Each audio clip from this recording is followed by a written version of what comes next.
कैसे हो मेरे बार्सिलोना के चाहने वालों। होपफुली आप लोग गुड होगे, ठीक होगे और मजे भी मार रहे होगे। आज की वीडियो काफी इंटरेस्टिंग होगी क्योंकि आज की वीडियो में मैं 2 से 3 टॉपिक डिस्कस करूंगा, जिसमें बार्सिलोना की प्लेयर रजिस्ट्रेशन का इशू उसको हम डिस्कस करेंगे।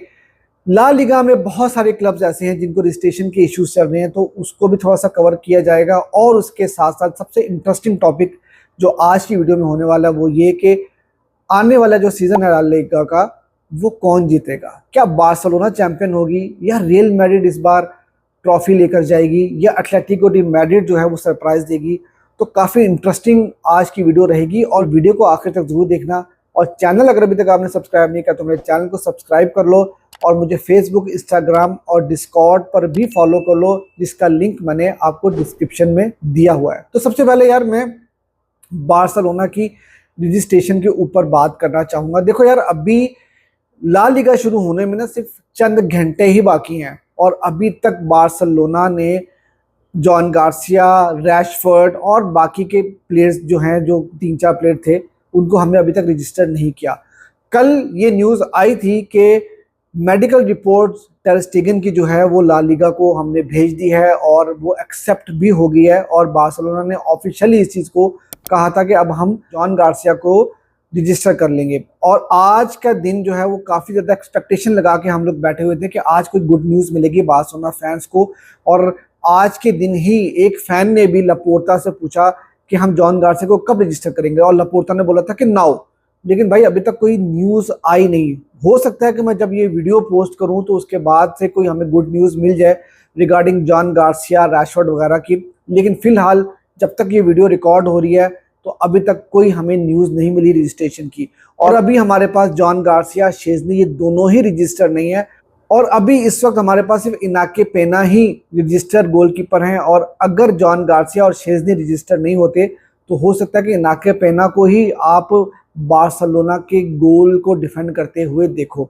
तो खैर अभी टाइम है थोड़ा सा, और मेरे ख्याल से बार्सिलोना रजिस्ट्रेशन कर लेगी। जो अभी न्यूज़ आ रही है उसमें ये आ रहा है कि बार्सिलोना सिर्फ जॉन गार्सिया को नहीं बल्कि रैशफोर्ड को भी साथ में रजिस्टर करना चाहती है और बार्सिलोना उसके लिए काम कर रही है। और उसके लिए बार्सा को अगर 7 मिलियन की पर्सनल गारंटी भी देनी पड़ेगी तो बार्सिलोना वो गारंटी भी दे देगा ताकि प्लेयर्स को रजिस्टर किया जा सके। अब ये प्रॉब्लम सिर्फ बार्सिलोना का ही नहीं है बल्कि ला लीगा के बहुत सारे क्लब जो हैं वो इस वक्त इस सिचुएशन से गुजर रहे हैं। इस वक्त ला लीगा में मोर देन 150 प्लेयर्स ऐसे हैं जो रजिस्टर नहीं हुए ला लीगा 1 में और ला लीगा 2 में, और अराउंड 42 क्लब्स ऐसे हैं जो इस प्रॉब्लम से गुजरे। इस वक्त मेरे ख्याल से मैड्रिड क्लब्स जो हैं, रियल मैड्रिड और एटलेटिको डी मैड्रिड, ये 2 ऐसे क्लब हैं जिनको ऐसा कोई प्रॉब्लम नहीं है रजिस्ट्रेशन का। उसके अलावा ऑलमोस्ट तकरीबन हर क्लब को रजिस्ट्रेशन का प्रॉब्लम इस वक्त चल रहा है। सैटरडे को ला लीगा स्टार्ट हो जाएगी। सविया के अभी तक सिर्फ 13 प्लेयर ही रजिस्टर हो पाए हैं और बाकी के प्लेयर्स उनके अभी भी अनरजिस्टर हैं। कुछ क्लब्स प्लेयर्स को साइन ही नहीं कर पाए, कुछ क्लब्स जो हैं वो प्लेयर्स को रजिस्टर करने में प्रॉब्लम में आए हुए हैं। गिताफे को अपना मेन सीबी सेल करना पड़ गया प्रीमियर लीग के नए प्रमोट हुई टीम को, और वो भी उन्होंने पीनट्स के अंदर जो है उसको सेल किया सिर्फ इसी प्लेयर रजिस्ट्रेशन के इशू को लेकर। तो सारे के सारे क्लब्स परेशान हैं। जब से टेबास ने टेक ओवर किया ना, ला लीगा का स्टैंडर्ड भी ख़राब हो गया है और फाइनेंशियल फेयर प्ले के इश्यूज जो हैं वो सारे क्लब्स को लेकर बैठ गए हैं और ला लीगा जो है वो अब कंप्लीट नहीं कर पा रही। सिर्फ बार्सिलोना और रियल मैड्रिड ऐसे हैं जो आपको बड़ी स्टेज के ऊपर या यूसीएल लेवल के ऊपर अच्छा परफॉर्म करते हुए नजर आ रहे हैं। बाकी सारे क्लब जो हैं वो इस वक्त स्ट्रगल कर रहे हैं। तो यहाँ पर गिताफे की तरफ से भी ये बात सामने आई है कि सारे क्लब्स को इस वक्त कुछ बाइकआउट करना चाहिए या क्लब्स को ऑफिशियल कंप्लेन करनी चाहिए कि इस फाइनेंशियल फेयर प्ले को इशू को थोड़ा सा रिलैक्स किया जाए ताकि टीमों को थोड़ा सांस लेने का मौका मिले और टीम जो है वो यार स्पोर्टिंगली भी कुछ परफॉर्म कर पाएं।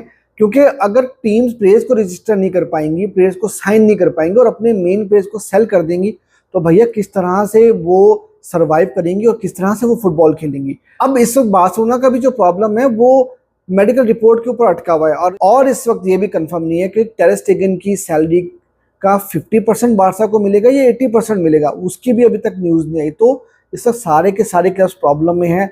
होपफुली बार्सिलोना अपने प्लेयर्स को गेम वीक 1 से पहले रजिस्टर कर ले ताकि हम लोग जो है ना वो पीस ऑफ माइंड के साथ उतर सकें, प्लेयर्स को भी पता हो कि यार मैंने मैच खेलना है कि नहीं खेलना, और स्क्वाड का फोकस भी गेम के ऊपर हो और इस रजिस्ट्रेशन के इशू से हमारी जान छूटे। तो आई होप यार टेबास जो है ना वो किसी तरह से यार या तो इन रूल्स को चेंज करें या भाई ला लीगा जो है अपना प्रेसिडेंट चेंज करे, ताकि कोई अच्छा बंदा आए प्रेसिडेंट और इस लीग को दोबारा से उठा सके।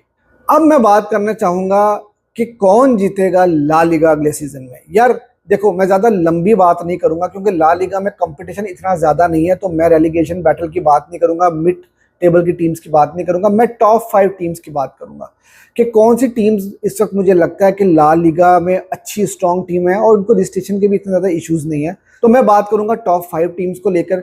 मेरे ख्याल में टॉप 4 के लिए जो फाइट होगी ना वो विला रियल और एथलेटिको बिलबाओ के दरमियान होगी, क्योंकि ये दोनों टीम्स काफ़ी अच्छी टीम्स हैं। इनके प्लेयर्स जो हैं वो अपनी टीम के साथ ही हैं जो पिछले सीजन में थे, एक दो इन्होंने अच्छी साइनिंग्स भी ज़रूर की हैं और कुछ डिपार्चर्स नहीं हुए, तो ये स्टेबल टीम्स हैं। रियल सोसिएडाड की टीम भी काफ़ी अच्छी टीम थी, लेकिन उनके कुछ प्लेयर्स जो है वो क्लब छोड़ के चले गए हैं, लाइक जुबामेंडी भी नहीं है अब, तो मुझे लगता नहीं है कि वो टॉप 5 में फिनिश कर पाएंगे। लास्ट सीजन उनका काफ़ी डिसेंट सीजन था। रियल बेटिस में भी एंटनी नहीं है, लास्ट सीजन उनका भी काफ़ी अच्छा रहा था, लेकिन मुझे लगता है कि रियल बेटिस भी थोड़ा स्ट्रगल करेगी। इस सीजन में मुझे टॉप 5 में और बिलबाओ और विला रियल नज़र आ रही है, और मुझे लगता है कि विला रियल की टीम ऐसी टीम है जो टॉप 4 फिनिश कर सकती है और चैंपियंस लीग स्पॉट के लिए वो क्वालिफाई कर सकते हैं। इसके अलावा यार जो सबसे इम्पोर्टेंट डिस्कशन है ना वो ये है कि टॉप 3 टीम्स हमें पता है कोई कौन सी है। वो बहुत इजी क्वेश्चन है ला लीगा को लेकर। देखो यार, मुकाबला जो होगा ना वो होगा बार्सा, मैड्रिड और एटलेटिको मैड्रिड के दरमियान। अब यहाँ पर रैंक करना थोड़ा सा हम लोगों को देखना होगा कि किस तरह से रैंक करना है। देखो, फेवरेट की जहाँ तक बात आती है तो बार्सा और मैड्रिड ये दो ऐसी टीम्स हैं जो हमेशा ला लीगा की फेवरेट रहती हैं। एटलेटिको मैड्रिड जो है ना वो बहुत अच्छा स्क्वाड बिल्ड कर रही है।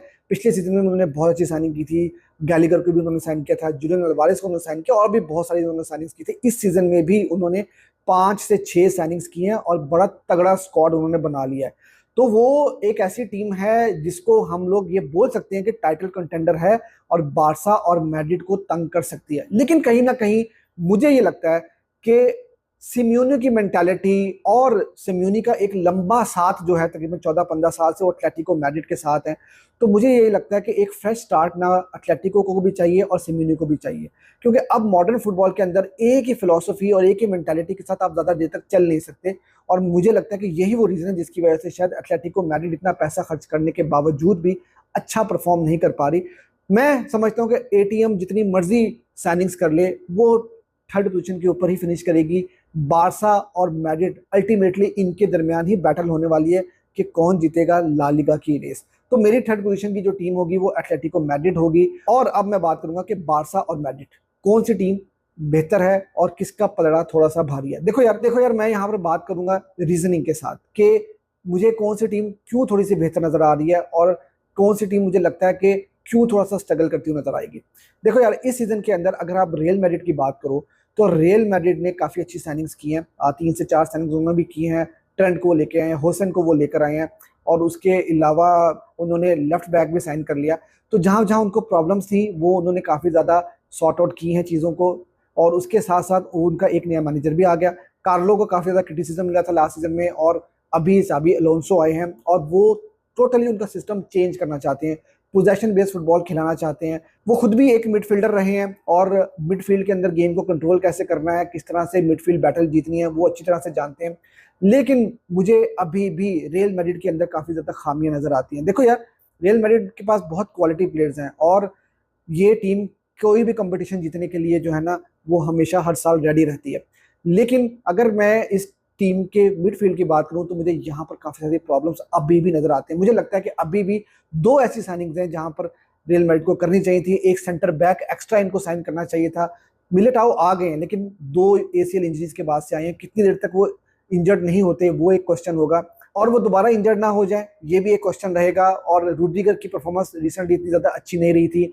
कहीं ना कहीं क्लब वर्ल्ड कप में भी ये टीम थोड़ा सा एक्सपोज होती हुई नजर आई है।